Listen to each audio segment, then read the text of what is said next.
The air in the grand hall was thick with tension and ambition.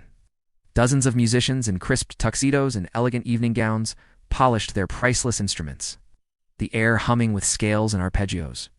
They were the nation's elite, all vying for a coveted spot in the Royal Symphony.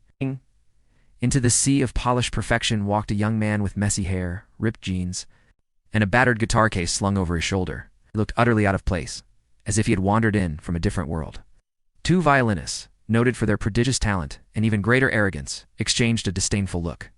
"Security must be sleeping today," one whispered to the other, loud enough for several people to hear. The other, a man named Julian, who was favored to win the first chair position, decided to address the matter himself. He stepped in front of the young man, blocking his path. "Excuse me," Julian said, his voice dripping with condescension. "The auditions for the street performers category were last week. This is a professional orchestra for serious artists. I think you've made a wrong turn." The young man just smiled faintly and looked around for a place to sit, but the other musicians subtly shifted in their seats, creating a wall of exclusion and leaving no space for him. He was about to lean against a far wall when a young woman, an administrative assistant clutching a clipboard, noticed his predicament. While all the renowned artists either ignored him or openly sneered, she hurried over. "Sir, please, you look tired," she said kindly, her voice a stark contrast to the hostility in the room. She found a spare folding chair from backstage and carefully wiped it down with her own handkerchief before offering it to him. "Here you are. Would you like some water? It's a long day, even just for watching." The young man looked at her with genuine surprise and gratitude. "Thank you," he said softly. "It's very kind of you." Julian scoffed audibly. "Sarah, don't waste your time on riffraff. You're just an intern. Don't embarrass the symphony by coddling strays." Just then, the symphony's board of directors came onto the stage. The chairman cleared his throat.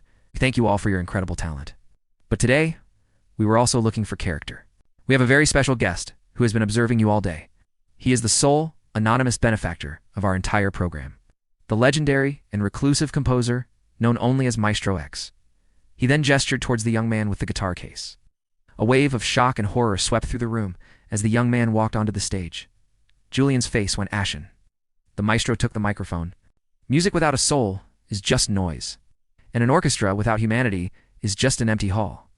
He looked directly at the stunned musicians who had mocked him. "Your talent is undeniable, but your character is hollow. You will not be joining us." Then his gaze softened as he looked at the assistant Sarah, who stood frozen in disbelief. "But you," he said, his voice resonating through the silent hall. "You showed kindness when you thought no one important was watching. That is the heart of all music. I am not just the benefactor. I am also here to appoint the new executive director of operations. Sarah, the position is yours, effective immediately."